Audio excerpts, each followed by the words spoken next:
On nous parle surtout en ce moment énormément d'antisémitisme, du devoir de mémoire, des actions qu'il faut mener pour enrayer la montée, la flambée de l'antisémitisme dans le monde. Ça va aller de manifestations à modifier le cadre législatif.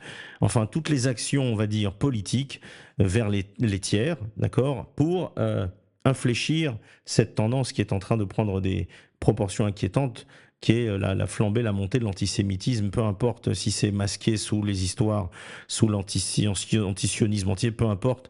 En tout cas, c'est nous qui sommes aujourd'hui sous les feux de la rampe. En tout cas, le peuple juif aujourd'hui est exposé à une tornade de haine et il va falloir bien répondre à tout cela. Donc, malheureusement, la plupart des réponses qu'on entend, elles n'ont aucun intérêt. Ce sont des gens qui ne connaissent rien en Torah et qui ne comprennent pas les mécanismes simples qui sont exposés dans la Torah Kdosha.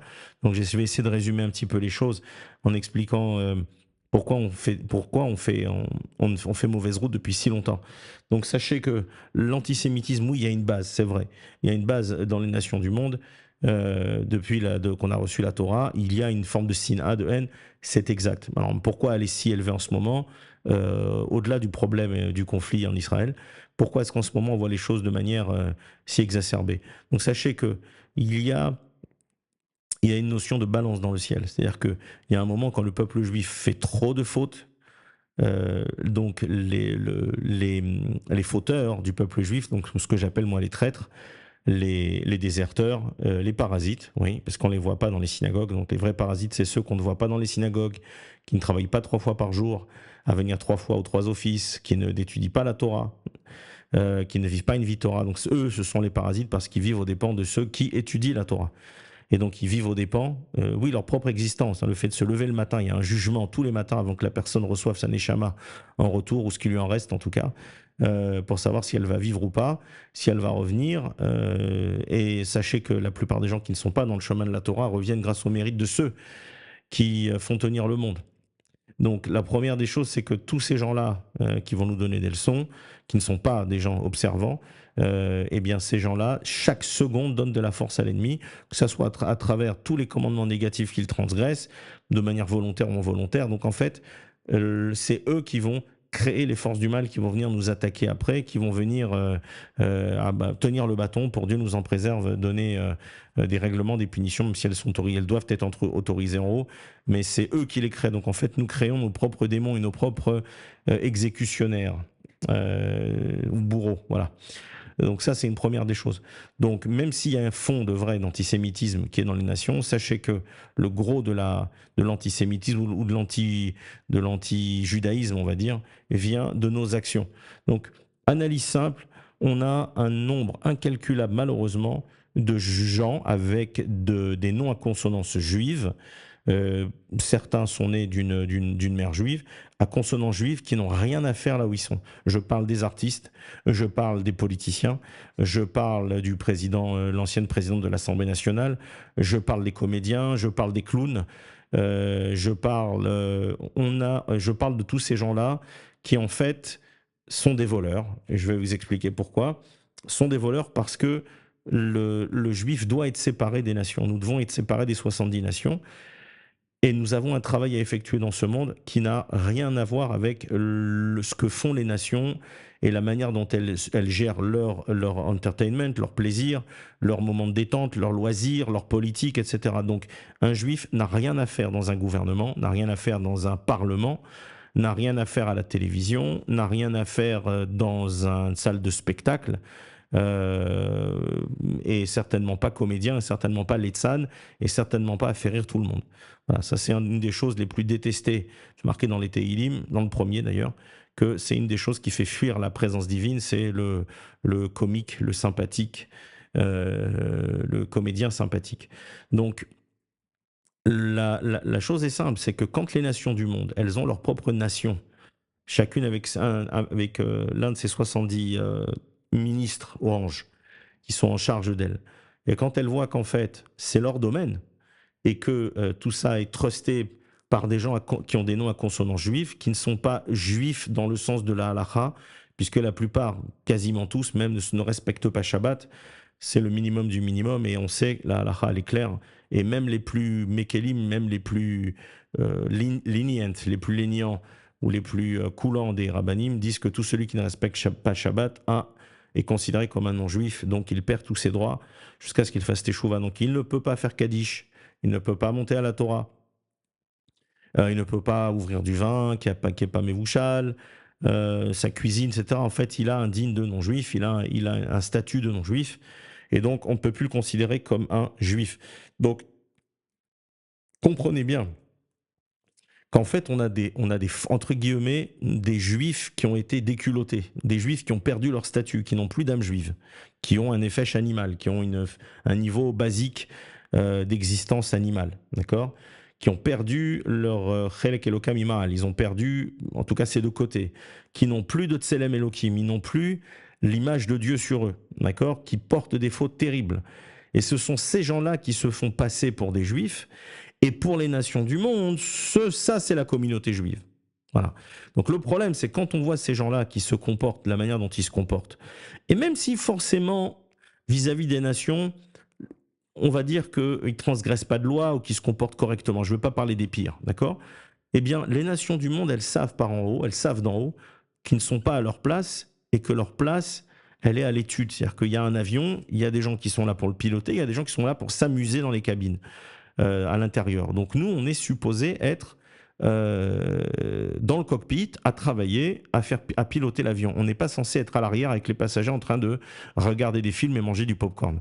Donc sachez que les nations le savent, et quand à chaque fois que les Juifs se sont mêlés de politique, de spectacle, etc., ça a toujours amené des catastrophes sur le peuple juif. La preuve, c'est la dernière Shoah, où on regardait quel était l'état de ces, entre guillemets, juifs déculottés ou juifs qui n'ont plus rien de juif et qui étaient impliqués dans tous les pans de la société.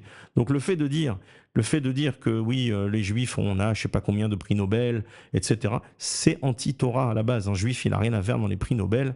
Et d'ailleurs, il y a eu des grandes marloquettes avec le Rambam là-dessus, je ne rentrerai pas dedans, mais un juif n'a rien à faire dans tout cela. Ça n'est pas notre mission. Notre mission, c'est de corriger ce monde et de corriger notre réalité à nous, c'est-à-dire nos propres Gilgulim, nos propres incarnations, de faire notre tikkun du Naran, du Nefesh Ruach Neshama personnel, et ensuite aussi faire le tikkun du monde. Donc il y a un service à faire, on n'est pas là pour faire les pitres, on n'est pas là pour donner notre avis sur la politique, on n'est pas là pour être impliqué dans quoi que ce soit qui ne nous concerne pas. Donc tout cela ne nous concerne pas. Donc sachez qu'en fait, plus c'est entre guillemets, on va dire, ces imposteurs, ces juifs imposteurs, ce qui ne sont plus juifs, d'accord, jusqu'à ce qu'ils fassent tchouva, mais quasiment pour aucun d'entre eux ça sera possible, parce que à partir du moment où ces gens-là font du Chilou Lachem, ça devient très très difficile pour eux. À partir du moment où ils salissent le nom de Dieu en public, ça devient très difficile pour eux de pouvoir même avoir la chance, on va dire, ou le srout, le mérite de pouvoir faire teshuva. Donc je sais qu'il y a des rabbinim, soi-disant rabbinim, qui sur Internet leur passent la pommade dans le dos, ils essayent de les ramener en les flattant. Sachez que tous ceux les flatteurs aussi sont détestés dans le ciel, et moi je ne les flatte pas, tous ces, entre guillemets, tous ces célébrités juifs imposteurs, je ne les flatte pas parce qu'ils ne savent pas ce qui les attend. Il y en a certains pour lesquels c'est probablement leur dernière incarnation dans ce monde-là, donc ils sont payés des bonnes actions qu'ils ont pu faire dans ce monde, et surtout dans les 3 premières incarnations, donc apparemment, cela, il n'y a pas grand-chose à faire. Mais il y en a probablement pour lesquels ils sont perdus. Donc quand on voit certains cours sur Internet avec ce genre de célébrités et que le rabbin ne leur fait aucun reproche, d'accord ? Et qu'au final, c'est entre guillemets l'artiste ou le clown qui fait venir le rabbin sur son terrain et qui lui fait valider en fait sa propre existence, d'accord, en disant est-ce qu'il vaut mieux qu'un juif jette des pierres Shabbat sur une voiture qui passe en voiture, ou est-ce que, etc. Et le rabbin ne dit rien. Bon, ben là, on a tout perdu. On a tout perdu. Et c'est ce qui a marqué d'ailleurs à la fin des temps, dans la Gemara, qu'à la fin des temps, il y a plus personne fait de reproche à personne. Alors, la problématique, elle est là. C'est que si on ne reproche plus à personne, il n'y aura pas de teshuva. D'accord ? Donc sur cette notion d'antisémitisme, premièrement, il y a l'exposition de ces juifs traîtres, de ces usurpateurs, qui entre guillemets représentent malheureusement le peuple juif, et c'est l'image catastrophique que l'on donne aux nations du monde, et voilà pourquoi elles nous détestent. Parce qu'on n'est pas à notre place, parce que ça ne nous concerne pas, et deuxièmement parce que souvent en plus on prend des dispositions où on est détesté. Donc voilà 2 points essentiels pour comprendre déjà une manière de comprendre l'antisémitisme. Ensuite, sachez, c'est marqué dans le Zohar HaKadosh, c'est repris par le Gaon de Vilna, c'est repris par ses élèves, c'est repris dans beaucoup de textes qu'à la fin des temps, ça sera le Erev Rav qui sera à la tête du peuple juif, malheureusement. C'est-à-dire qu'en fait, ce sont des gens qui sont sortis avec nous d'Égypte, mais qui n'ont pas une vraie conversion, qui ne sont pas vraiment juifs, qui étaient des sorciers, entre guillemets. Et c'est eux qui ont un statut de juif, malheureusement, mais c'est eux qui vont représenter le peuple juif à tous les échelons, c'est-à-dire au niveau religieux même, au niveau politique, au niveau dirigeant. Donc en fait, on peut être sûr qu'aujourd'hui, tout celui qui a un poste de dirigeant, et qui représente entre guillemets la communauté juive là où il est, hein, que ce soit en politique, même au niveau des rabbinim, c'est quasiment tous du Erev Rav. Ce ne sont pas en fait des vraies âmes juives. Et le problème, c'est que les autres le sentent. Sachez que les nations le sentent. Elles le voient. Et c'est pour ça qu'elles détestent autant. Donc en fait, ce qu'elles comprennent pas, c'est qu'elles ne détestent pas forcément le peuple juif en lui-même. Elles détestent en fait une image qui est l'image d'usurpateurs, de juifs usurpateurs qui ont des noms à consonance juive et qui en fait ne représentent pas du tout le peuple juif, d'accord? Parce qu'en fait ils n'ont rien de juif, ces gens-là.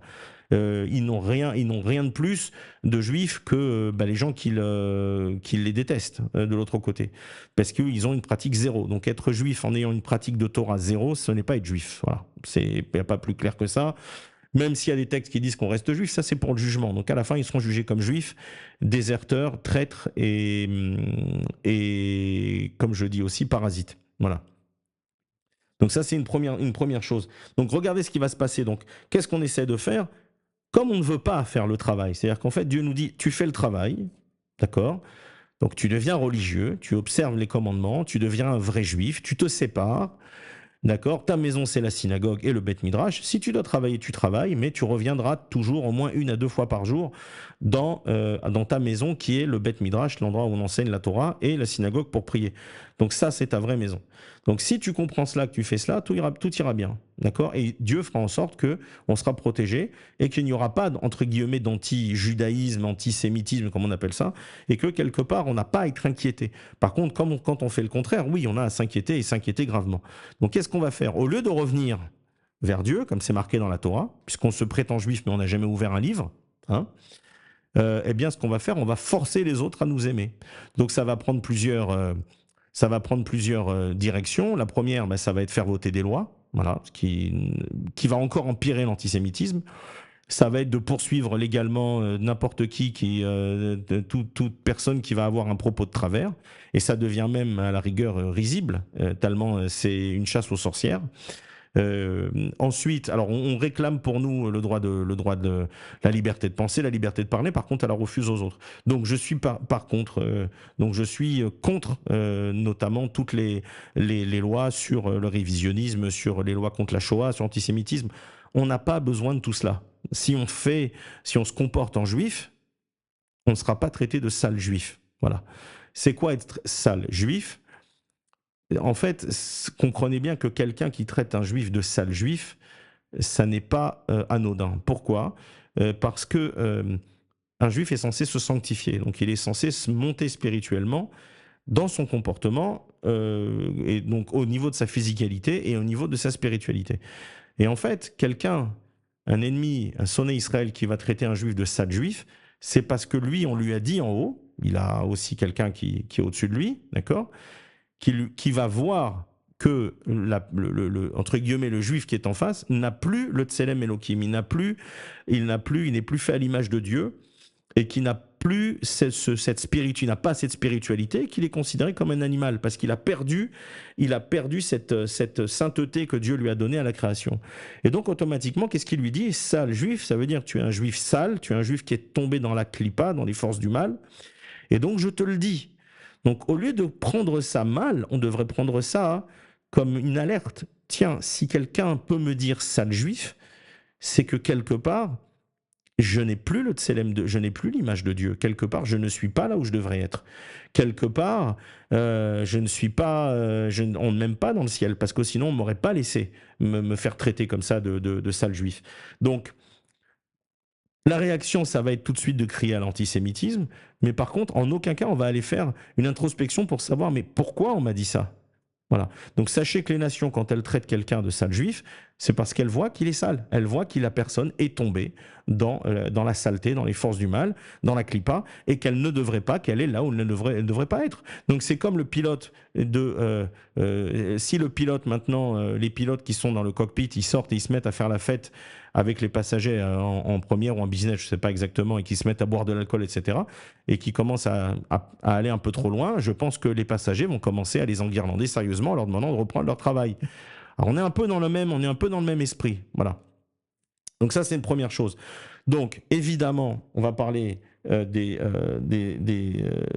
supposément des représentants de la communauté juive, hein, qui sont supposés nous défendre et défendre nos intérêts, alors que ça soit le CRIF, l'UEJF, je sais pas, ADL en Amérique et d'autres. Bon, sachez que ces gens-là représentent rien du tout, ils représentent eux-mêmes, sont des Rechaïm, ce sont des mécréants, puisque là, ils sont tous Mechalel et Shabbat, ce sont des gens qui ne respectent pas la Torah et les mitzvot. Et comme on l'a dit, c'est marqué dans le Zohar HaKadosh, dans l'Hydra Rabbah, qu'à la fin des temps, ce sera les forces du mal, le Erev Rav, qui va commander, qui va être représenté, être à la tête du peuple juif. Donc on le voit, c'est tellement évident qu'il n'y a pas besoin de détailler, de donner des noms, que ça soit au niveau des grands rabbins en Angleterre, en France, que ça soit au niveau de beaucoup alors évidemment tous les leaders politiques entre guillemets et tous les chefs de communautés en France. Alors je connais pas, il y a peut-être des petites communautés où il y a des gens bien, ça je sais pas, mais je vois en général, là on voit que c'est vraiment du rêve, on voit que ce sont des gens qui n'ont de juif que le nom en fait, qui ont une consonance de nom juif. Donc ces gens-là, en fait, on a envie de leur dire, on leur dit, mais laissez-nous tranquilles, on n'a pas besoin du CRIF, on n'a pas besoin de l'UEJF, on n'a pas besoin de ces gens-là. Vous savez, mon père m'a raconté une histoire que le grand rabbin de France, le grand rabbin Kaplan, Zichrono Livracha, quand De Gaulle a eu des propos difficiles contre l'État d'Israël, l'État sioniste, des phrases qui sont connues, le grand rabbin de France a été le voir à l'époque et il lui a dit juste une chose, laissez-nous tranquilles, ne parlez pas de nous. Et en fait, c'était exactement la réponse qu'il fallait opposer, pardon. Et en fait, c'est ça, on n'a pas besoin qu'on parle de nous. Laissez-nous tranquilles. Le CRIF, l'UEJF, tous ces gens-là, mais on n'a pas besoin de vous pour lutter contre l'antisémitisme, parce que l'antisémitisme, c'est vous qui le créez. Et plus vous allez continuer à aller vous acharner à nous faire aimer de force, et plus vous allez nous faire détester de force. Donc, si on avait les moyens légaux aujourd'hui de lutter contre ces gens-là, moi j'aimerais bien aller en procès contre ces gens-là. J'aimerais bien, malheureusement je ne pense pas que ça soit possible. Mais quelle légitimité ils ont ces gens-là? Le CRIF, quelle légitimité ils ont ces Mechal et les Shabbat, ces Rechaïm et l'UEJF? Quelle légitimité ces gens-là? Parce que quand ils parlent pour nous, que ce soit dans les médias, etc., ils nous salissent du matin au soir. Donc ces gens-là n'ont aucune légitimité pour nous défendre. Et si on pouvait les faire interdire, je le ferais, mais apparemment c'est comme ça que Dieu nous a mis à la fin des temps pour pouvoir corriger, faire le tikkun. On est nous la génération du Midbar, donc on est là pour être voilà, c'est la correction. On doit passer par des dirigeants qui sont les plus épouvantables qu'on ait jamais eu, et il va falloir gérer avec ça. Donc séparons-nous de ces gens-là. Nous ne leur donnons évidemment aucune damnation. Ne les écoutons pas. Et entre parenthèses, je vous signale que les soi-disant organes juifs, comme, je sais pas, Radio J, etc., ça n'a rien de juif. Ce sont des radios commerciales qui n'ont rien de juif. Et le nombre de choses, de transgressions de la Torah qu'ils réalisent à chaque heure, c'est incommensurable. Donc, en fait, l'idée, elle est simple, c'est de se déconnecter de ces gens-là, des médias juifs, de tout ça. On n'a pas besoin de ces gens-là. Ces gens-là créent la discorde, ces gens-là créent la haine, et ils mettent ils mettent de l'huile sur le feu. Donc ça, c'était une chose importante. Et si on veut lutter donc contre l'antisémitisme, c'est un travail personnel et un travail de groupe. C'est-à-dire, en gros, il faut faire teshuva. Donc je fais une parenthèse là-dessus. Il est marqué dans nos textes, c'est appris par le Ramchal, dans le Zohar, ça a même été pris comme halakha par les Chachamim, qu'en fait, la Géoula ne viendra que par la teshuva. Donc, il n'y a pas de Géoula qui vient comme ça, comme Chabad, Lubavitch, ces Rechaïm essayent font la promotion, que voilà, il suffit de rajouter des mitzvot et que ça va arriver. Ça, c'est un mensonge, puisque c'est même contraire à la halakha. Donc la halakha, c'est la teshuva. C'est pas rajouter des mitzvot, c'est pas allumer une chanoukia devant la tour Eiffel, c'est pas mettre des téphilines à des gens dans la rue en 3 minutes. On en a déjà parlé, on en reparlera, que c'est une moquerie de la Torah, c'est une honte. Et en plus de ça, les gens seront punis pour ça. Tous ceux qui mettent les tefilines dans la rue, sachez que vous serez punis pour ça. En 2 minutes, comme ça, sachez que vous serez punis, que c'est pas une mitzvah. Euh, donc la Géoula viendra d'abord à la délivrance par la Teshuvah globale, et la Teshuvah vient par le Dohak, c'est marqué. C'est-à-dire qu'en fait, il faut qu'on ait d'abord une grosse pression, une grosse peur, pour que les têtes brûlées, les Azépanim, tous ceux les orgueilleux, etc., se prennent une bonne claque, et quand ils n'auront plus d'issue, qui verront que la seule issue c'est Dieu, à ce moment-là, et ben, quand ils verront qu'il n'y aura plus personne pour les sortir d'une situation désespérée, franchement Israël, ils s'en remettront vers Dieu, et là bah, on aura la Géoula, parce qu'on aura eu la Teshuvah. Donc Dohak, la pression, Géoula, Teshuvah, Géoula. Donc on doit passer par ces 3 étapes.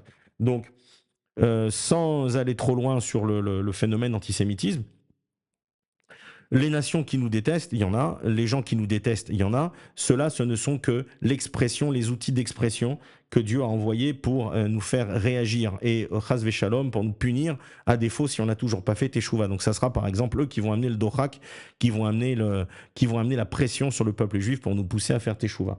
Donc tous ces organismes-là, ça ne nous représente pas. C'est une fraude monumentale. Ensuite, le devoir de mémoire. Alors, le devoir de mémoire, c'est quelque chose de passionnant, en fait. Il n'y a aucun devoir de mémoire. D'accord ? Les seuls devoirs qu'on ait, c'est les devoirs de mémoire, c'est les 10 qui ont été placés en halakha, qu'on tire de nos livres et de la Gemara notamment. Et c'est-à-dire qu'on doit se souvenir de 10 choses tous les jours. Hein. La mémoire, le zecher, la mémoire, c'est quelque chose c'est quelque chose de mystique en même temps. C'est-à-dire qu'il y a des choses qui se déclenchent quand on va dire le mot zecher, quand on va se souvenir de choses. Il y a des choses qui vont se déclencher et c'est positif. D'accord ? Donc il n'y a aucun devoir de mémoire de la Shoah ni de l'Holocauste. À ce moment-là, il devrait y avoir un devoir de mémoire pour tout ce qui s'est passé depuis les 2500 ans. Donc il y a des choses qui ont été régies par nos Chachamim, et notamment les 10, hein, qui sont, on les connaît. Donc premièrement, la Yetziat Mitzrayim, sortie d'Égypte. Ça, il faut s'en souvenir tous les jours. Il faut le sortir de la bouche. Après Yetziat Mitzrayim, après Shabbat. Tous les jours, il faut rappeler le Shabbat. Pourquoi ? Parce que c'est la destination, c'est là où va le train. Et donc tous ceux qui font pas Shabbat n'y accéderont pas, désolé. La 3e, c'est Haman, que Dieu nous a fait la manne dans le désert, donc il nous a nourris pendant 40 ans. C'est pas juste il y a des choses énormes derrière, il y a des concepts mystiques énormes. Après, il y a le Timchet Zecher Amalek, la destruction bientôt prochaine, si Dieu veut, d'Amalek, qui est à la tête, Rosh Goïm Amalek, qui est à la tête de toutes les nations. Et il y en a d'autres, voilà, Myriam Anevia, ce qu'on a fait à Dieu dans le désert, le Hegel, le veau d'or, et surtout que la reconstruction du Beth Amikdash, l'avenue du Mashiach, et puis que c'est Dieu qui nous donne la force de lutter. Et ça, c'est très important. C'est personne d'autre. On a besoin de personne pour nous défendre et pour nous sauver, pour nous aider à part Dieu. Et donc ça, c'est un concept aussi qui est encore une fois, voilà, qui a été encore dévoyé. Donc je reprends le devoir de mémoire. Donc ce devoir de mémoire, on voit fleurir des musées de la Shoah un peu partout dans le monde. En Amérique, il y en a dans les villes où il y a des Juifs, dans les États où il y a des Juifs, il y en a partout. Et on dirait que ça y est, je suis un bon Juif parce que j'ai été voir un musée de la Shoah, parce que je soutiens Israël, parce que j'ai vu un film sur l'Holocauste. Donc sachez que tout cela, ça n'a pas d'incidence dans le ciel, aucune, et que au contraire, c'est souvent contre la Torah. Donc sachez que tous ces musées de l'Holocauste, en fait, c'est quoi ? C'est encore un déni. C'est encore un déni de la Torah, c'est un déni de la présence de Dieu, et c'est encore, Dieu nous en préserve une claque devant Akadosh Baruch Hu. Pourquoi ? Parce que s'il y a eu la Shoah, s'il y a eu des raisons, c'est qu'on a énormément exagéré. C'est pas moi qui le dis, il y a des rabbinim sérieux qui l'ont dit, et c'est une évidence. Ceux qui disent le contraire ne comprennent pas la Torah. Et donc, si on a été puni, c'est parce qu'on a donné trop de force de l'autre côté. Donc, on a fait tendre la balance du côté gauche, du côté des forces du mal. Et donc, obligatoirement, il y a un moment où ils viennent à récupérer le paiement de leurs dettes. Et il faut payer. Et il y a des moments de shmad, de destruction qui arrivent, comme celui de la Shoah. Donc, en fait, c'est quoi un musée de la Shoah, comme Yad Vashem, qui est un endroit... Je pense pas qu'on puisse trouver des choses encore plus graves que cela, et qui s'opposent autant à la Torah. Donc c'est en fait amener les nations du monde en leur disant, regardez, ayez pitié de nous, apitoyez-vous sur le sort des Juifs qui sont morts à cause de l'antisémitisme, pour ne plus que ça recommence. Never again, il a dit une fois. C'est arrivé le 7 octobre. Hein, donc on essaye d'apitoyer les nations, on essaye d'apitoyer Esav pour leur dire, oh, ne nous refaites pas ça. Vous voyez, maintenant que vous êtes venus, que vous avez vu l'horreur, ne le refaites pas. Voilà. Alors que, en fait, ce ne sont que des exécutants. Il faut comprendre que les âmes de tous ces gens qui ont fait, de tous ces nazis, etc., et de ces collaborateurs, sont des âmes qui viennent des fautes des Juifs, et notamment de Zera Levatala, de la semence en vain. Donc nous créons nos propres bourreaux, sachez-le, et je le répète. Donc celui qui va maintenant aller mettre en exergue comme ça ces musées de la Shoah en pensant que c'est une mitzvah, non seulement c'est pas une mitzvah, mais c'est aller contre tout le plan divin. C'est aller contre le plan divin parce que c'est pas en allant demander aux nations du monde de venir pleurer leurs petites larmes sur notre sort qu'on va éviter une nouvelle Shoah. On évite une nouvelle Shoah. Encore une fois, les nations du monde ne sont que les bourreaux, ils ne sont que le bâton, les exécutants. Donc comment on évite qu'il y en ait d'autres? Eh bien, en faisant Teshuva. Il n'y a qu'un seul mot dans toute la Torah, dans tous nos livres de Chazal, c'est la Teshuva qu'on fait plusieurs fois par jour. Pas une seule fois, on le fait plusieurs fois par jour, même avant de se coucher. Toute la Teshuva, c'est une notion mystique. C'est un bain, pour ceux qui comprennent, on monte jusqu'à la Bina, c'est un bain, et on va là-bas et on ressort une créature nouvelle. Alors avec le mikvé, c'est encore plus fort. Mais c'est vraiment une bria hadasha. Donc sachez que la teshuva, ça efface les dettes. Si aujourd'hui on vous disait, bah voilà, tu vas demander, alors les Havdil, tu vas demander pardon à ta banque, et puis on t'efface toutes les crédits que tu as. Mais les gens, ils sauteraient dessus. Ils le feraient tout de suite. Eh bien, la teshuva, cette notion-là, elle a été créée de la même manière. C'est-à-dire que quand on fait une teshuva sincère, les dettes qui sont les fautes, elles sont effacées. Et automatiquement, ces dettes qui appartiennent aux forces du mal, qu'elles viennent réclamer, quand elles deviennent trop importantes, elles les réclament tout le temps, mais il y a un moment où, quand la balance penche trop de leur côté, elles les réclament et elles demandent maintenant l'exécution de ces dettes, de ces créances, puisqu'on peut dire que chova en hébreu, une dette, une faute, c'est une dette. Eh bien, il y a un moment où c'est comme ça, c'est le système. Dieu a créé un système qui est équitable, hein. Zekenegedze Asa Elohim. Dieu il a créé un système qui est équitable des deux côtés. Eh bien, il y a un moment, il faut payer. Donc, le musée de l'Holocauste en soi, c'est une négation de la Torah, c'est une négation du système, c'est une négation de la présence de Dieu. Donc, on s'en fiche du devoir de mémoire, voilà, on s'en fiche, voilà. Il n'y a aucun devoir de mémoire de la Shoah, il y a rien avec ça. La seule chose peut-être, c'est, souvenons-nous comment on a souffert, que ça ne recommence pas, comment on fait tchouva. Voilà. Mais on ne va pas aller s'apitoyer devant le bourreau. Le bourreau, s'il doit se remettre au travail, ressortir son épée de son fourreau, il le fera, parce que c'est comme ça que ça marche. Donc je voulais parler aussi d'autre chose, des survivants de l'Holocauste. Il faut savoir qu'on a créé une nouvelle religion qui s'appelle, je sais pas, qui s'appelle la Shoah business ou l'Holocauste business ou etc. Donc on a fait en fait des gens qui ont survécu à l'Holocauste, on en a fait des saints. Donc en fait, les gens ont l'impression que parce qu'ils ont survécu à l'Holocauste, tout leur est permis. Donc ils n'ont pas à devenir religieux. Baruch Hashem, il y en a plein qui sont devenus religieux. Mais la plupart de ceux dont on fait la promotion, sont des gens qui n'ont pas changé dans leur vie. C'est-à-dire qu'ils ont été sauvés de l'Holocauste et ils ont continué à vivre comme des non-juifs toute leur vie.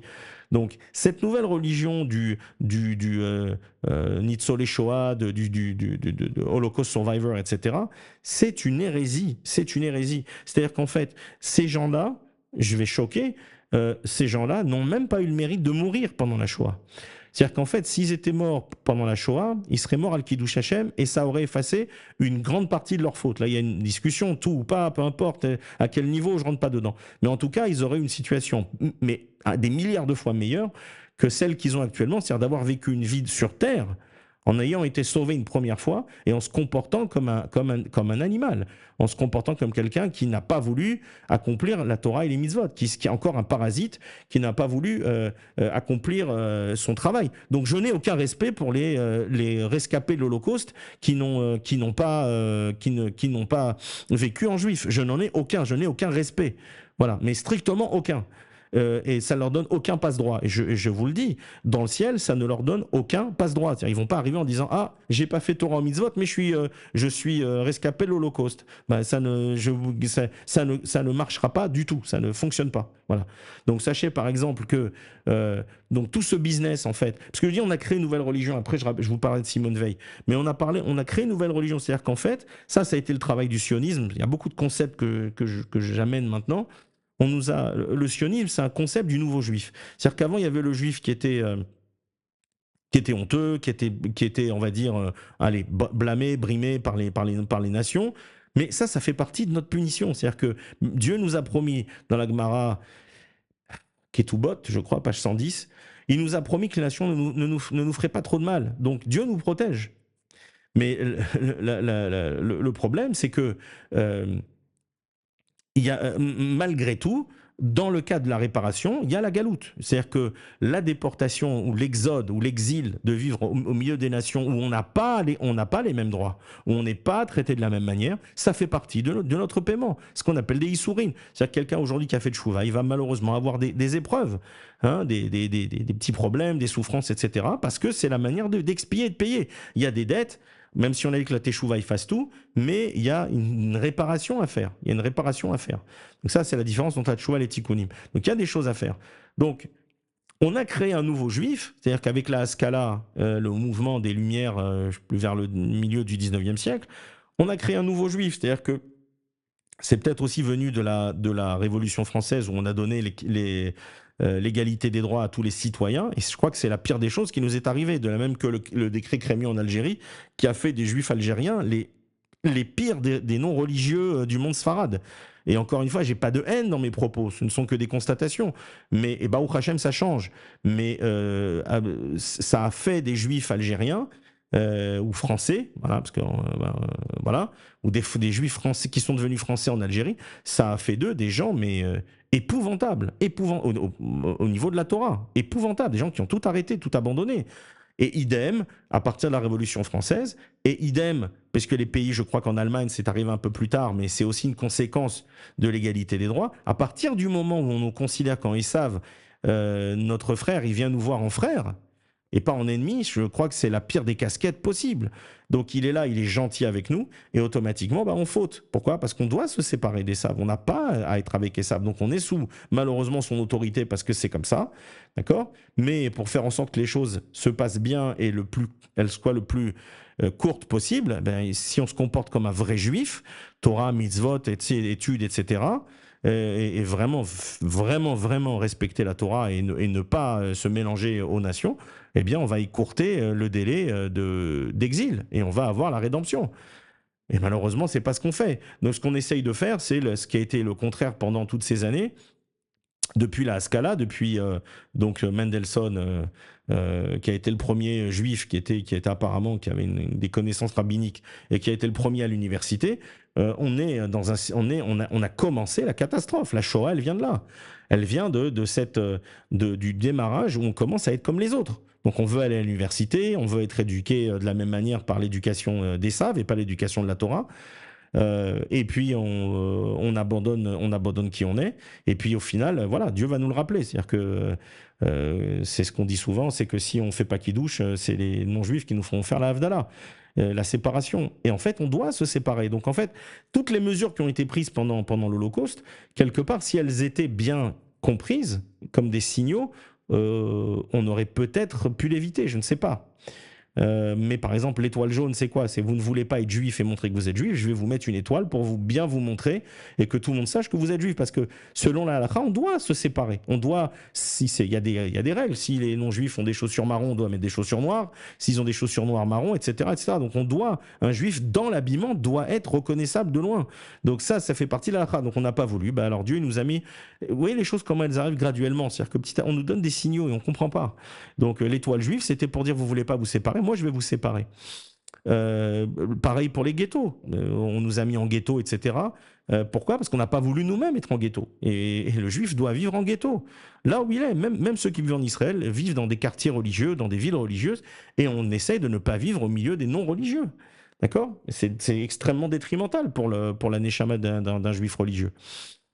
Donc, en fait, il faut inverser toute la réalité. C'est que la réalité qu'on nous impose, oui, un juif, il doit être comme tout le monde. Ce qui est arrivé dans les universités américaines et un peu partout, où on a essayé d'expulser les juifs des universités où il y avait toutes ces manifestations, mais c'est un cadeau divin qui n'a pas été compris. C'est-à-dire qu'un juif, il a une université, ça s'appelle la yeshiva. Ça s'appelle le kollel, ça s'appelle le bet hamidrash. Donc un juif, c'est un talmid chacham, c'est un étudiant qui reçoit l'intelligence divine. Mais il est étudiant toute sa vie. Donc un juif, il n'a jamais fini d'étudier. On n'étudie pas comme les non-juifs pour devenir, pour exercer une profession. Voilà, on étudie parce que ça fait partie du tikkun. La réparation du monde, c'est à travers l'étude et les mitzvot. Donc notre université à nous, c'est les endroits sacrés, le kollel, c'est la synagogue, le Beth Midrash, l'endroit où on enseigne la Torah, et jusqu'au son dernier souffle. Donc tous les juifs qui veulent aller maintenant à l'université, et encore une fois, on n'a pas besoin d'université pour exercer un métier, car un juif, c'est bien, il doit travailler, sur le principe. D'accord. Il y a plein de métiers techniques et manuels qui s'apprennent en quelques mois et qui n'ont pas besoin d'aller à l'université, Dieu merci. Mais quand les Juifs veulent devenir comme les autres et qui veulent aller à l'université de l'autre côté, du côté gauche, qui n'a rien à voir avec nous, d'accord. Eh bien, qu'est-ce qu'il y a? À un moment, Dieu, il commence à montrer son courroux, il nous envoie des signaux. Mais partez de là-bas, c'est pas chez vous. Et qu'est-ce qu'on fait? Nous, le contraire, on va essayer de s'imposer de force, on va faire voter des lois, on va demander l'expulsion des perturbateurs, etc. C'est tout le contraire. Il faut comprendre que être à l'université là-bas, c'est une catastrophe pour la neshama d'un juif. Et encore, je ne parle pas des problèmes des filles, etc. Bon, vous me comprenez? Mais on n'a rien à faire là-bas. Nous, vous allez dans un Beth Midrash, vous allez dans un endroit d'étude, ça crie, ça hurle pour plein de raisons. Il y a des problèmes, il y a des raisons mystiques. Pourquoi les gens se disputent, enfin, pourquoi il y a des marloquettes, pourquoi ils sont en train souvent de lever le ton, mais toujours de manière très amicale, mais sur une explication, sur des commentaires. Donc c'est toujours très animé et très bruyant parce qu'il y a des choses mystiques là-dedans dont je rentre pas dans le dossier. Alors que vous allez dans une bibliothèque, genre Sainte-Geneviève, hein, pas sainte du tout, mais où les bibliothèques, au moindre mot, on va vous faire chut, chut. Pourquoi? Parce que c'est la mort là-bas. C'est l'endroit de la mita, c'est l'endroit de la mort, c'est l'endroit des forces du mal. Donc c'est pas l'endroit où on doit être. On n'a rien à faire à Sainte-Geneviève ou à pas Sainte-Geneviève ou dans toutes les universités et les bibliothèques. On n'a rien à faire là-bas, rien. Donc encore une fois, je répète, Dieu il nous fait des cadeaux, il nous montre des signes. Il n'y a pas un rabbin pour en parler. Il n'y a personne pour dire quoi que ce soit à ma connaissance. Mais c'est tellement flagrant. Mais où est-ce qu'on est tombé? Où est tombé le monde de la Torah? C'est ça qu'on aurait dû dire. Mais quittons les universités. On n'a pas besoin d'être là-bas.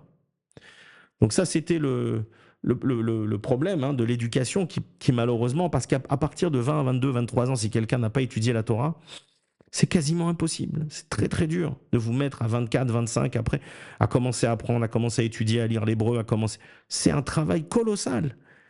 Donc la force négative de tout cela, de l'éducation non juive, de l'université, c'est justement de pourrir quelqu'un et de lui faire croire qu'il a réussi, qu'il est une grande personne, qu'il est avocat, qu'il est médecin, qu'il est scientifique. Et en fait, quand il va monter en haut, c'est la vraie Shoah, en fait. Voilà. Enfin, il va même pas monter, en fait. C'est au moment où le Malach HaMavet vient lui faire la shrita, et ça sera fait de manière très dure, s'il n'a pas fait une vraie tchouva, il descend très très bas. Et il descend, et c'est pas drôle du tout, du tout, du tout. Pour ceux que ça intéresse, il y a le Zohar Hut, il y en a d'autres qui expliquent ce qui se passe, et c'est pas drôle. Donc la vraie Shoah, elle commence après. Hein. Donc ne croyez pas que, en fait, ce qui se passe dans ce monde, c'est relativement doux par rapport à ce qui se passe après, pour ceux qui n'ont pas été dans le bon chemin. Donc voilà pourquoi notamment j'enrage, parce que dans la présence de ces endroits de mort, que sont les universités, il y a des locaux UEJF, des locaux Chabad, Rechaim, Avdei Avodah Zara, des idolâtres. Et le problème, c'est que les gens sont dans un vrai Gehinam. Ils sont dans la souillure la plus complète. Hein. Je pense que être sale comme ça, je pense pas on peut descendre plus, mais je pense qu'on est déjà bien en bas. Mais là-bas, vous avez l'UEJF. Ils font des sandwichs cachers. Hein. Et je vous rappelle que dans la Séouda de Purim, hein, le fameux repas celui de Purim de Nebuchadnezzar, le fameux banquet de 180 et quelques jours, eh bien, je vous signale que tout était cachère. La méhadrine, le top de la cacheroute. Si vous voulez, ça c'est un autre problème. C'est pas parce que la nourriture est cachère que l'endroit est cachère. Si l'endroit n'est pas cachère, il n'y a pas besoin d'avoir de la nourriture cachère. Il vaut mieux ne rien avoir. Ça c'est aussi un autre problème. Je ne veux pas rentrer dedans, mais comment on peut donner une certification cachère dans des fêtes qui n'ont rien de cachère? C'est le mensonge de notre réalité, de ce monde. où normalement il n'y a aucun certificat de cache-route qui devrait être délivré dans des fêtes mixtes, etc. Ça devrait même pas arriver à l'esprit, même pas. Ah mais c'est mieux qu'ils mangent cachère, non, c'est mieux qu'ils fassent pas une fête. Ou alors s'ils font une fête qui soit dans le tort complètement, qu'ils comprennent qu'il n'y a rien de juif là-dedans et que ça soit taref et qu'il y ait du porc. Au moins ils comprendront que c'est complètement pas accepté. Voilà. Et ben c'est pareil pour l'université. Quand vous avez l'UEJF, que j'ai connu quand j'étais étudiant, malheureusement, bon voilà, on a tous, au Hachem, j'ai fait Teshuva il y a longtemps, bah, on se sent quelque part, on se sent bien, parce qu'il y a des gens qui, en plus, en général, sont assez pédants, pour pas dire le contraire, sont des gens qui sont assez pédants, qui, en général, se prennent tous pour des génies, qui sont pas très arnaves, c'est pas des gens très modestes, ce sont des gens qui, en général, cherchent à faire des carrières politiques ou des carrières dans le business, et les leaders, en général, de ces mouvements, ils sont plutôt à vomir, sont pas vraiment des gens respectables, même au niveau de valeurs humaines simples, on va dire, même si ça existe. Donc voilà, les gens vont à l'université, des juifs, des jeunes juifs, et puis ils trouvent l'UJF, il y a des sandwichs cachers, quelle merveille. Et puis il y a Chabad, alors là, ça c'est carrément le tampon du rabbin, sauf que ça c'est le Satan lui-même, ça c'est le Satan lui-même qui met un tampon, déguisé en tampon de cache-route et en tampon de rabbanim. Donc vous voyez, le problème c'est que quand vous mettez ce genre de choses dans ce genre d'endroit, vous lui donnez un certificat de validité, vous lui donnez une approbation, vous lui donnez un tampon de cachère. Et c'est très très grave. Et puis je vais essayer de terminer peut-être pour parler par exemple donc de toutes les valeurs qui sont inversées si vous voulez. Par exemple le cas Simone Veil, on ne devrait pas parler des morts mais c'est tellement important que et d'ailleurs j'ai essayé de faire des choses. Quand elle est décédée il y a plusieurs années, j'ai essayé d'offrir des livres à sa mémoire. Je me suis dit bon, la pauvre, elle devait pas savoir ce qu'elle faisait. Sachez que les livres que j'ai essayé de donner à un collèle, ils n'ont jamais été mis en où j'avais marqué donc son nom à sa mémoire, assez innocemment d'ailleurs. Bah, sachez que les livres ils n'ont jamais été mis en rayon pour qu'ils soient étudiés. Et il y a toujours eu un problème, et vous comprenez pourquoi, c'est qu'apparemment en haut dans le ciel on veut pas qu'elle ait le moindre mérite. Voilà comment je comprends les choses maintenant. Donc par exemple quelqu'un comme Simone Veil, vous allez entendre quelle femme extraordinaire, etc., etc. Bon, sachez que la réalité elle est toute, c'est l'inverse. C'est-à-dire qu'en fait c'est la plus grande meurtrière de l'histoire de France probablement, puisqu'elle est responsable de plus de 700 000 avortements chaque année, et la loi porte son nom. Donc, tant qu'il y aura encore cette loi, eh bien, elle sera, son jugement au Kafakela, même pas au Guéinam, il s'arrêtera pas. Voilà. Le fait qu'elle soit déportée, on s'en fiche, en haut et en bas, ça n'a encore une fois aucun intérêt. Il y a des gens qui échappent à des attentats, qui échappent à des accidents graves de voiture. Voilà, ça donne pas un blanc-seing, ça donne pas un pincas, ça donne aucune exemption de quoi que ce soit. Donc sachez que quels que soient les malheurs, chas shalom, que quelqu'un doit rencontrer dans sa vie, il a l'obligation de continuer à être un serviteur d'Hachem, de faire son travail et d'être religieux. Encore une fois, un juif non religieux, ça n'existe pas, c'est plus un juif. Voilà. Et le dernier volet maintenant, c'est, comme je l'ai lu il n'y a pas très longtemps, de Jean Ignard en Torah, mais encore une fois, qui supposément représente le peuple juif, j'ai lu une déclaration de Monsieur Habib, Meir Habib, Monsieur Chilul Hashem, qui disait l'existence, quelque chose comme ça, l'existence de l'État d'Israël est la garantie de la survie du peuple juif. Voilà. Donc ce genre de choses c'est tellement idiot, c'est tellement insultant pour Dieu et pour la Torah que j'espère que vous aurez compris la portée de mes propos. Donc sachez bien sûr que officiellement l'État d'Israël a été créé, même s'il y a des discussions là-dessus, a été créé pour protéger les Juifs après la Shoah, même si c'est discuté par certains historiens. Sachez qu'en fait, dans le monde religieux en Israël, on comprend que c'est tout autrement. C'était une manière de mettre les Juifs ensemble, tous ensemble dans le même endroit, et de faire en sorte que les Arabes les terminent. Donc ce qui n'avait pas été fini par la Shoah serait terminé par les Arabes. Donc c'était pas du tout une mesure gentille des nations du monde. De toute façon, les nations du monde, le Réchout Arabim, c'est pas là pour nous rendre service, c'est pas là pour aimer le peuple juif. Ça, on le sait. Et donc à nous de pas attiser le feu. Il est existant, mais à nous de pas attiser le feu en faisant des fautes. Voilà.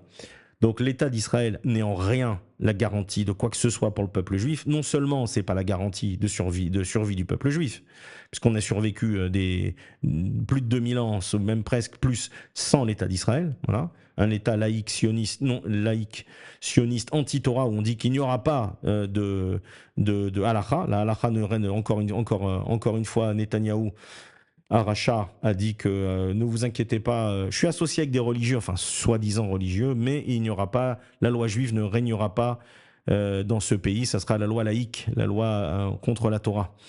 Donc non seulement l'État sioniste n'a rien à voir avec le judaïsme, strictement rien, c'est la continuité en fait de la Haskalah, c'est-à-dire de tout ce mouvement qui a amené les Juifs réformes.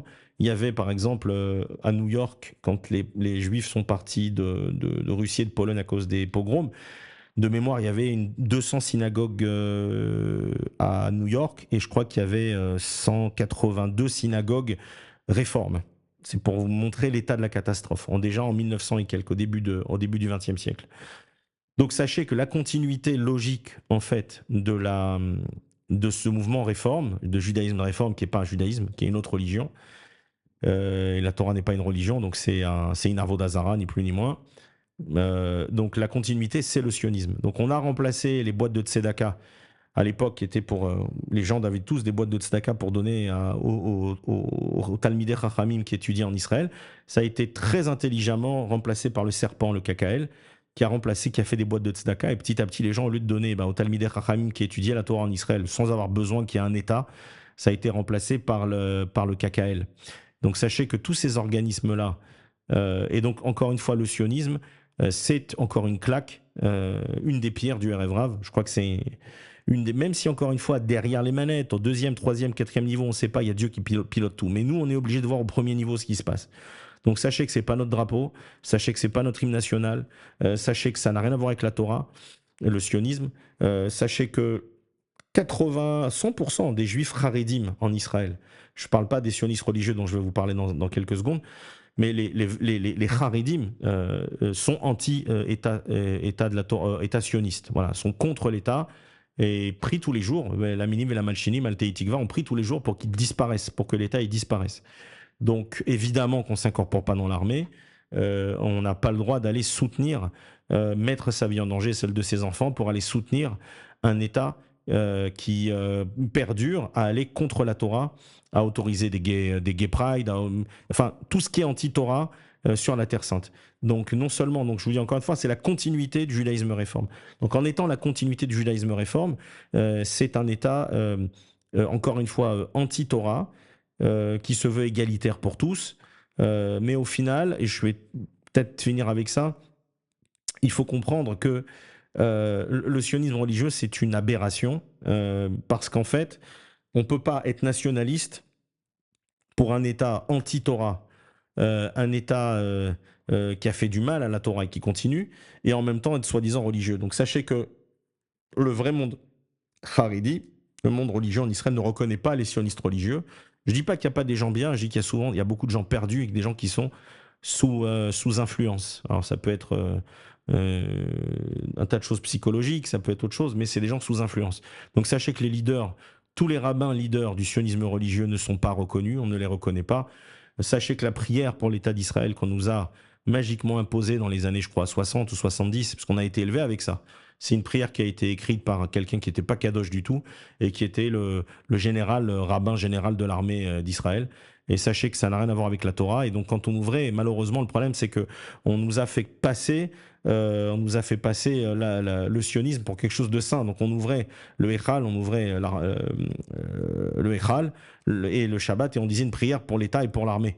Donc, c'était rentré tellement dans l'évidence que qui va se poser une question maintenant sur la véracité et sur la légitimité de cette prière ou de l'État en lui-même, puisqu'on nous a fait passer ça pour quelque chose de kadosh. C'est quelque chose qui était dégoûtant et qui était anti-Torah et qui était là pour assimiler le peuple juif. Donc d'un côté, les nations voulaient nous exécuter, faire en sorte que les Arabes nous exécutent, et Dieu a déjoué tous leurs plans, puisqu'en fait, il n'y a aucune des guerres qui a été gagnée par les Arabes, puisqu'en fait, à chaque fois, Dieu nous a sauvés par des miracles, alors que la plupart des gens ne méritaient pas, mais quand même, on est ses enfants. pas tous, mais beaucoup, qui étaient présents là-bas. Et donc, non seulement donc les nations, elles voulaient nous exterminer en nous mettant dans le même endroit et faire le sale travail par Ishmaël.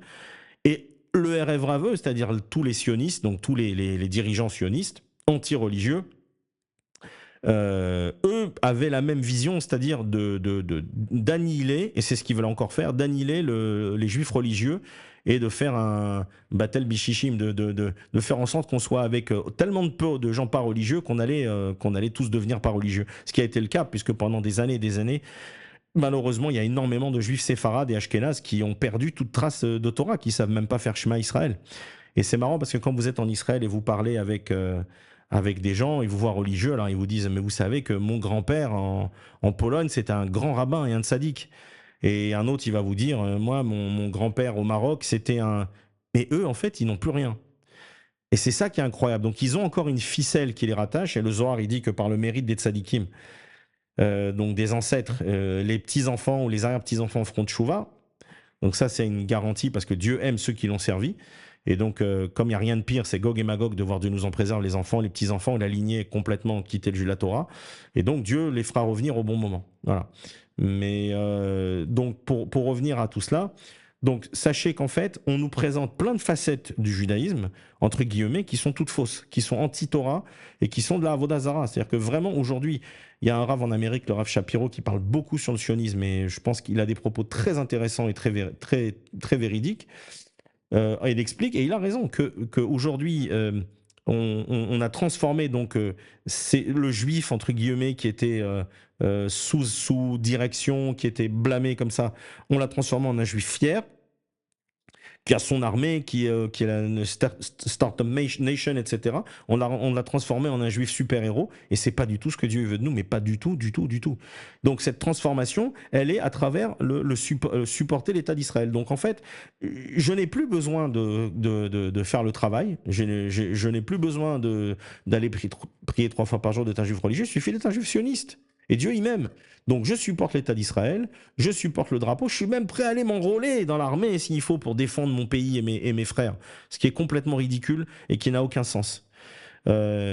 Puisque même les rabbinim aujourd'hui, il y a eu encore un psaque aujourd'hui qui est sorti, qui dit que il est interdit aux juifs de s'enrôler dans l'armée de l'État sioniste, quelles que soient les conditions. Et il y a plein de raisons pour celle-là, pour cela on va pas les énumérer, mais il y en a une déjà, c'est que qui va donner sa vie pour défendre un État anti-Torah, qui refuse les règles de la Torah, et qui va continuer à poursuivre les avortements, etc., etc. Voilà, toutes les choses qui sont anti-Torah. Donc il n'y a aucune, c'est pas une milchemet mitzvah. Il y a certains rabbins sionistes qui essaient de nous faire croire en prenant des versets que David Améler, le roi David, il avait. C'est absolument des aberrations, ce sont des idiots, des gens qui comprennent pas la Torah, mais pas un gramme, pas un poil.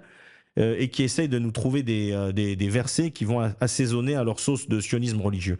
Donc sachez que les grands que nous avons en ce moment en Israël sont tous unanimes pour dire qu'il n'y a absolument il n'y a aucune autorisation pour un quelconque juif d'aller se joindre à l'armée. Et encore une fois, et je vais finir avec ça, pourquoi alors on va me dire, oui, mais alors comment on fait? Comment on se défend? Ben, c'est simple.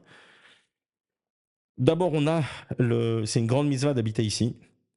Quelle que soit l'autorité, on se fiche de savoir si c'est l'Empire ottoman ou si c'est là on est sous la pire autorité, c'est le RF Rav. Donc on peut pas, il n'y a pas pire que ça.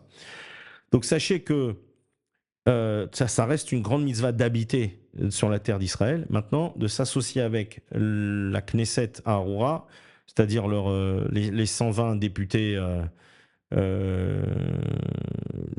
Députés anti-Torah, même si soi-disant ils ont des kipotes, de s'associer à quoi que ce soit, c'est interdit. Et évidemment l'armée. Donc comment on fait alors? Eh bien, sachez d'abord que il y a une chose très intéressante à comprendre, c'est que quand les Juifs ont créé un nouveau peuple, une nouvelle forme d'identité juive, en disant bon bah on va être des juifs sionistes, donc on n'est plus des juifs religieux, ce qui est pareil, juifs et religieux, mais on invente un nouveau type de juif qui est le juif nationaliste patriotique, et ça c'est le vrai juif. Donc il a plus besoin de faire Torah et Mitzvot, c'est un juif patriotique. Donc en fait, apparemment, je tiens ça d'un Rav Kalazan, qui dit que bah, vous avez voulu créer un nouveau peuple, je vais aussi vous mettre un nouveau peuple en face qui va vous en faire baver, jusqu'à ce que vous fassiez le tri vous-même. Et en fait, on se rend compte il y a beaucoup d'arguments que les Palestiniens, ça n'existe pas, qu'en fait, c'est vrai. Mais puisqu'avant, c'était des Bédouins qui étaient un peu éparpillés et qu'il y avait des Juifs bien avant bien avant l'État sioniste, avant sa création. Donc, en contrepartie, Dieu a dit, vous avez voulu créer une nouvelle forme de Juifs, je vais vous créer un nouveau peuple qui va s'opposer à vous. Et c'est exactement ça. Il y a également le Rav Shani qui avait expliqué il y a quelques années qu'en fait, le conflit qu'il y a israélo-palestinien, c'est un conflit entre le Erev Rav et entre Ishmaël. C'est-à-dire que parce qu'il y a le Erev Rav qui a pris possession de la terre d'Israël, alors qu'en fait ça avait été donné en gestion grâce au mérite de la Brit Mila qui n'était pas parfaite, sur lequel il y a 2 points qui sont pas corrects, mais il y a un mérite. Donc les Ishmaélim, ils ont la gestion de la terre jusqu'à l'avenue du Mashiach. Et donc quand ils voient le sheker, quand eux ils voient le mensonge qu'est le sionisme, alors eux ils s'opposent. Et d'ailleurs vous verrez, il faut toujours entendre les paroles des Rechaïm, de nos ennemis, des Iraniens, etc. Ils disent jamais les Juifs, ils disent toujours le sionisme, le sionisme, le sionisme. Pourquoi? Parce que c'est la réalité, parce que de la même manière qu'Hitler devait nous prévenir avant de frapper, et donc il y a eu Mein Kampf, de la même manière, avant de frapper, les Iraniens, ils nous préviennent. Et c'est plus sous la forme d'un livre, c'est sous la forme de tweets, c'est sous la forme de déclarations. Mais il faut écouter ce qu'ils nous disent. Donc quand ils disent l'État sioniste, c'est l'État sioniste qui est en cause. C'est pas la Torah. Il y a 10 000 juifs, je crois, en Iran. Je ne sais pas si c'est les plus heureux du monde, mais en tout cas, ils n'ont pas l'air d'être persécutés. Baruch Hashem. Donc sachez qu'en fait, cette opposition, elle a été créée à cause d'eux. Donc, comment on résout ça? S'il y a moyen de le résoudre, je vous dis, il n'y a pas moyen de le résoudre. Il faut attendre le Mashiach. Mais tant qu'il y aura l'État sioniste qui est là, anti-Torah, au pouvoir, il y aura la contrepartie qui est Ishmaël qui va s'attaquer au Erev Rav. Voilà. Il faut bien comprendre cela. Et donc, il faut comprendre que ça n'est pas notre guerre, puisque même le 7 octobre, il n'y a pas eu de juifs religieux qui ont été touchés, et que les non-religieux veulent nous faire rentrer dans leur salade et dans leur misère, et qu'on nous n'y rentrerons pas, et qu'en plus de cela, les familles vraiment religieuses Haredi n'ont pas été touchées par, malheureusement, et c'est triste, toutes les juifs qui ont été envoyés en sacrifice, sacrifiés par l'État, qui ont été envoyés, vraiment sacrifiés, qui ont été, et plus les dizaines de milliers de juifs qui n'ont plus de bras et qui n'ont plus de jambes, que Dieu nous en préserve, que Dieu les protège. Eh bien, sachez que tant qu'il y aura ces gens-là, donc c'est cette pourriture qui sera à la tête de l'État, et cet État anti-religieux, il y aura de l'autre côté les Ishmaélim qui voudront détruire l'État. Et donc ça ne sera résolu que quand il y aura le Mashiach ben David qui va s'annoncer d'abord, qui lui mènera la guerre contre Esav en première partie, et ensuite Mashiach ben David qui fera la guerre contre Ishmaël et puis également finira Esav. Donc, sachez que donc il n'y a pas de résolution, il n'y a pas 2 États, il n'y a aucune solution à cela, si ce n'est la Teshuvah. Donc la Teshuvah, c'est la solution qui va arriver, si Dieu veut, c'est la solution ultime, c'est-à-dire qu'à un moment où il y aura, Dieu nous en parle, mais il y aura ce qui doit arriver, et le peuple juif, les vrais, il y aura un birour, il y aura un tri entre les vraies âmes juives et les âmes pourries du Erev Rav, qui malheureusement sont trop nombreuses, puisque c'est marqué Erev Rav, c'est initial Ra, c'est le mal, c'est les Rachetevot Erev Rav, et également qu'avant le matin c'est considéré comme le moment de la Géoula, c'est Hachem Ifkod et Ta'ayala, il y a plein de choses comme ça, donc le matin c'est considéré comme le lever du jour, c'est considéré comme la Géoula, et là on est dans la nuit. Et donc c'est pour ça que ça s'appelle aussi Erev Rav, c'est qu'au moment de Erev, au moment de la nuit, Rav, ils sont partout, ils sont en majorité, ils sont nombreux. Donc toutes ces Neshamot pourris qui sont à l'intérieur, qui ont des noms juifs, qui soient des rabbins ou des politiciens ou peu importe, ou la LICRA ou l'UEJF ou ce que je sais, sachez que ces gens-là, ils sont en majorité. Donc on est représenté que par la pourriture du Erev Rav. Donc la solution, c'est que s'il n'y en a pas, c'est que au moment où Hachem aura décidé, il y aura un énorme coup de pression qui va être créé par probablement Ishmaël et Esav, etc. Et que il y aura un tri. Donc toute la pourriture, les faux religieux, ceux qui font de la Avodazara, toutes les sectes chassidiques qui vénèrent un rabbi ou qui vénèrent un tzaddik et qui prie un tzaddik comme Breslev, etc. Il y aura un tri. Donc ceux qui vont mériter, qui sont égarés et qui vont mériter de faire tchouva feront tchouva. Chez les non-religieux, il y aura une Bezrat Hashem, une grande teshuva aussi, mais elle sera faite, tout ça, ça sera fait de force. Et il y aura des épreuves, c'est un béron, c'est-à-dire que c'est en plusieurs étapes. Il y aura un premier jet, donc il y aura un premier, il y aura une partie qui sera éjectée, puis un deuxième, et puis un troisième. Il y aura énormément d'épreuves catastrophiques et terribles, Dieu nous en préserve, jusqu'à ce qu'au final ne reste que les véritables âmes juives qui vont mériter de voir le Mashiach. Donc c'est une période qui est pas simple du tout qui s'annonce. Et c'est vrai que je suis assez critique sur beaucoup de choses, mais le problème c'est que c'est marqué Ve'aemet yenederet. Il n'y a plus de, il n'y a plus de, il n'y a plus, la vérité n'est pas là. C'est-à-dire que tout ce qu'on voit est faux. Les représentants soi-disant de la communauté, les grands rabbins qui sont tout sauf des rabbins, qui sont à peine juifs. Je parle de celui de France et celui d'Angleterre et même, et même en Israël il y a des problèmes. Pas du même niveau, mais il y a des problèmes. Il y en a qui sont francs-maçons, il y en avait avant des francs-maçons. Il y a des choses assez perturbantes.